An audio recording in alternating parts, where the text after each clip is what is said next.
All right, guys, so we got to talk about Stephen A. Smith from First Take, as he is delving in the realm of politics, right? He's promoting his new podcast in which he claims he's going to start talking about politics. Now, when it comes to actual hardcore politics, Stephen A. has always been an interesting guy, because on First Take, he goes on these anti-white rants, okay? He seems to have a problem with white men in positions of power. But at the same time, he has said things in the past that have been controversial, to say the least, as he openly advocated for black people to vote Republican. Just every black person in America to vote Republican just one time, to show Democrats that the black vote is not guaranteed, and to show the GOP that the black vote is important. Something that I agree with 100%, as I do hope and pray that there is a day where basically all of black America comes out and vote GOP, okay? And this next election in 2024 is the time to do it. I'm just saying. Stephen A. Smith has also openly defended Fox News on a woke take when his ex-partner, Max Kellerman, essentially tried to attack Fox News viewers as low information. He's susceptible to low-quality information, it seems to me. If you exist in a Fox News silo or a Facebook silo of extreme right-wing propaganda. You know, you got to be careful about generalizing. When you talk about low-quality information, you got to be specific about that. Excuse me, just like you brought up Fox News, there are people that can look at CNN or MSNBC, and they're going to have their opinions about those networks, not to mention the fact, this is not an issue of opinion, Stephen A. I'm talking about independent fact-checking organizations and the quality of the information. It is not equivalent to CNN and Fox News. I'm sorry. Hold on. No. We listened to you. We heard you. All right? But the point is, do you know that Burl Erlacher got that information from Fox News? Do you know that? How do you know what television network he was watching? No, that's the I point. didn't, and I didn't say he did. Don't even bring it up. All right, then. So don't even you said low quality information. You mentioned Fox News. I'm talking about. I watch them all. No, but I saw certain facts that he was incorrect about, including he reached for the knife, because that's where it's framed in low-quality information. We heard news you. silos. See, that's your problem, because you like to talk, and then what you don't want to do is hear the other point, because you want your point to be stuck with everybody else. You're just mischaracterizing what I said. When you talk about low quality information, you need to be specific and identify exactly who you're talking about, and know what you're talking about before you just castigate somebody like that. Yeah. So Stephen A. Smith got real pissed off at Max Kellerman for essentially attacking Fox News as low quality information. Probably because Stephen A. Smith has made numerous appearances on Fox News. And he seems to like the network. He seems to be friends with people like Sean Hannity. Okay. And because he is launching a politically oriented podcast, it seems he's, returned to Fox News to discuss some politics. And he surprisingly all of a sudden becomes anti-woke or unwoke by attacking woke progressive Democrat policies on crime with Jesse Waters. Take a look. Stephen A. Smith, the host of No Mercy with Stephen A. Smith podcast, and he joins me now. So you're in charge. We're going to make you president. What is the Stephen A. Smith platform to solve the crime and homelessness crisis? Well, first of all, I did not know you dropped this on me. I certainly didn't know we were going to be talking about this, but I'm game for it. Thank you so much for having me. There is no question that a lot of these issues need to be addressed. There is no question that we should be against an extremely progressive agenda that's calling for people to be released from prison on multiple occasions, that's ignoring a lot of crime that's taking place in the streets. There is no doubt about that. Where I don't vibe with you, Jesse Waters, who I respect, is that when you talk about politicians themselves being innocent, they're not innocent in all of this. A matter of fact, in some instances, the division that exists and has existed for so long has contributed to kind of some of the nonsense that's been taking place in the streets. It doesn't excuse it. Doesn't mean it doesn't have to be addressed. Where do we disagree? I feel like we're in agreement on everything. Okay, well, I'm just saying, you said earlier in your great monologue how the politicians themselves were like innocent for crying out loud. No, I'm not saying they're innocent. I didn't didn't say that. I said they're acting like they're the victims when you call them out for not doing their job. Well, some of them. Well, actually, a lot of them deserve the criticism that they're getting. There is no doubt about that. But I would definitely be big time when it comes to addressing crime in the streets. Okay, good. The subway system in New York City, you're damn right I got a problem with that. Something needs to be. I'm a native of New York City. Yeah. I took the F and the E train all the time. I wouldn't want my family traveling on the subway right now. Same with me, not what anymore. I'm saying. Do you take the subway anymore? I feel like you don't. Well, I don't. You don't. I don't. But that's only because when you get popular and stuff like that, you try to avoid crowds. You're too popular to take the subway. I was in L.A. The homelessness that exists there, I got an issue with that. Certainly, when you look at Gavin Newsom and some of the policies that he's put forth, you're talking about a lot of different things that need to be addressed. I don't agree with everything, and I'm not about to pretend that I do. Okay. I want to play some sound because a lot of people have been talking badly about Kamala Harris. I will say this to you. I think we got to remember the words that he said. He said she wasn't a great politician. He also acknowledged that she's very smart and he believes she's capable, but she's just not doing a great job as a politician. I, believe it or not, I think that she's a highly intelligent woman that unfortunately doesn't have an opportunity to showcase her intelligence. Really? She's got the second biggest job in the country. She hasn't had the opportunity. Can I address that? Please.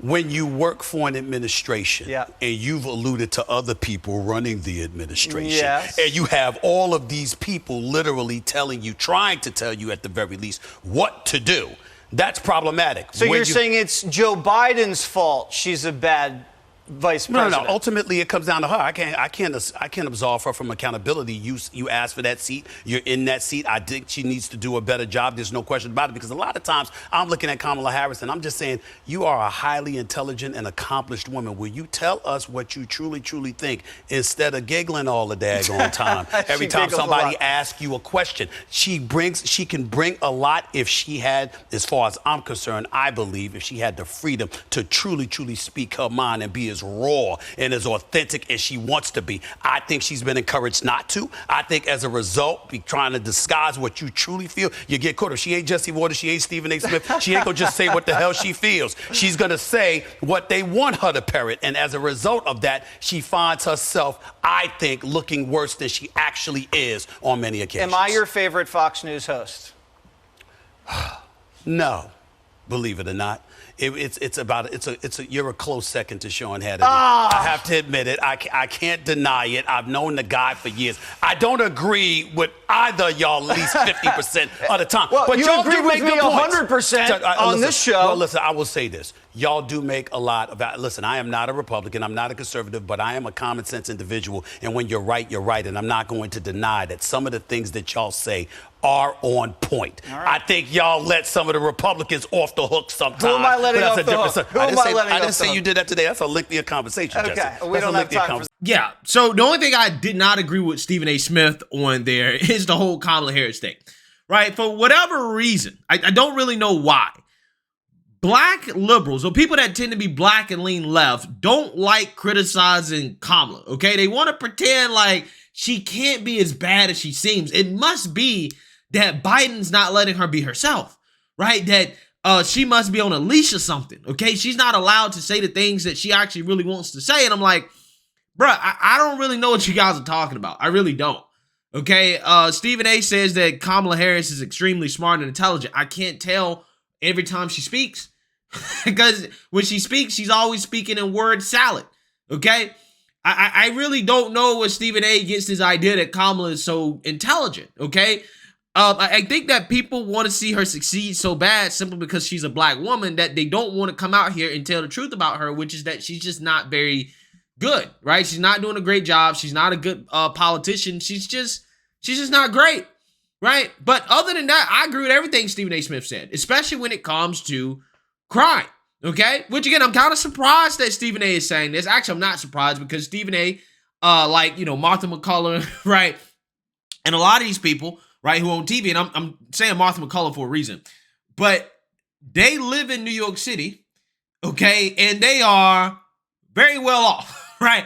So they don't want to experience the crime, right? They're not for the whole soft on crime policies because they know that affects them. And I said Martha McCullough because she notably got in an argument with one of the BLM leaders in New York about crime, right? Because he wants to defund the police and do all this woke stuff. And she was just like, nah, right?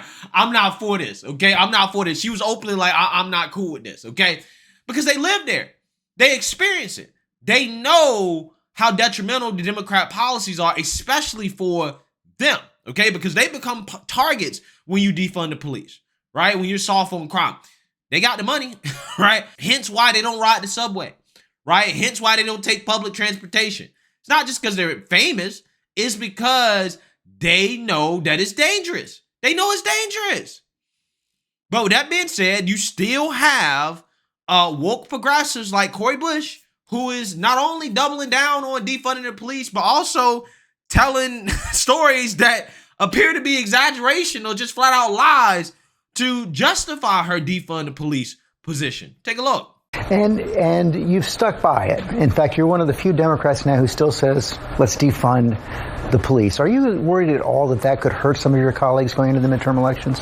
See, the thing about defund the police is we have to tell the entire narrative. People hear defund the police, but you know what they'll say? Say reallocate, say divest, say move.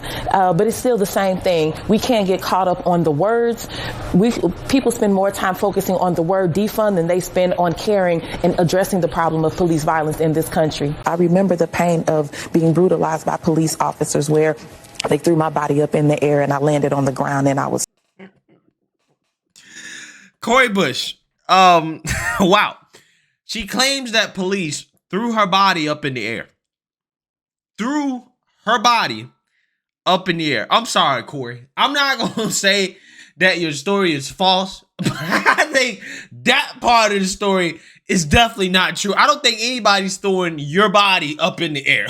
Okay, I think that take a whole lot of heavy lifting that most officers probably would not be able to do. Now, the other parts of your story, I don't know if it's true or not. I'm just saying that part of the story is very suspect. But as you guys see there, she is essentially doubling down on defunding police, right? And she's telling people that, look, it doesn't matter what we say, right? We're going to change the language or whatever to try to make it, more popular or whatever, not sound as bad, but we still want to defund the police. We must defund the police. Despite the fact that she has a crime-ridden district, okay? Her city is St. Louis, is one of the most dangerous cities in America. Her district is one of the most dangerous districts in America. But, damn all the black people that live there, according to her, right? The police must be defunded while she has well-funded security, right? Protecting her. But the whole point of my video is this. Stephen A. Smith seems like the moderate. He seems like the quintessential American moderate that pays attention to both sides, that doesn't think that Fox News is completely crazy or that, CNN and MSNBC is completely, left-wing propaganda or whatever. He's right there in the middle. Although he seems to be woke when it comes to the whole race thing, right? He's very anti-white. He's a race hustler. At least that's the role that he plays on First Take / ESPN. But I think when it comes to his actual politics, he is a moderate. Okay, I really do believe that. Okay, he might be a registered Democrat, but I think that he's moderate. I guess my point is that when you've lost somebody like Stephen A. Smith, who again is a woke race hustler, when you lost him, that spells a bad sign for the Democrats, right? When it comes to moderate voters and independent voters, whom again are willing to listen to both sides of the aisle and to just call it like they see it. They're saying this crime issue is a problem. Okay, it's a big problem. Letting people out of jail, no bail, not really punishing people for crimes, that is destroying these inner liberal cities. It just is. And all that is to say, once again, as election season comes up, as the midterms comes up, that voting is important, especially at the local level, because the people that are in charge of this are the DA, the mayor, the chief of police, the sheriff, your city council. Make sure you vote. For whatever reason, these liberal cities, they love electing Democrats. Now is the time that if you want to see a change in crime, right, while these cities are experiencing a historic crime crisis, now's the time for you to maybe, vote Republican, vote GOP, vote for something different. What do you have to lose, right? You don't have anything to lose at all. I'm just saying. It's bad news for the Democrats, again, when they've lost, moderates that want to vote Democrat, that lean left, like Stephen A. Smith. Because again, the extremism in their party, people like Cori Bush and her policies and the things that she wants have now become a mainstream part of the Democrat Party. So let me know what you guys think. Make sure you like, comment, and subscribe. Most importantly, share a Black conservative perspective. Peace.